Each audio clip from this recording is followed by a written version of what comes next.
injector, the movement of the injector, and also the clearance for the tappet or valve clearance. The injector movement for this engine is 40 mm. We are adjusting it with the help of a vernier, not with a special tool. And for valve, the clearance is 0.7 mm.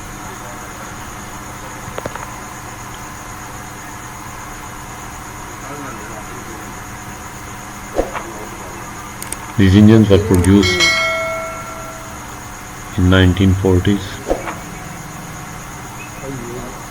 Their production started in 1940. They are very reliable engines.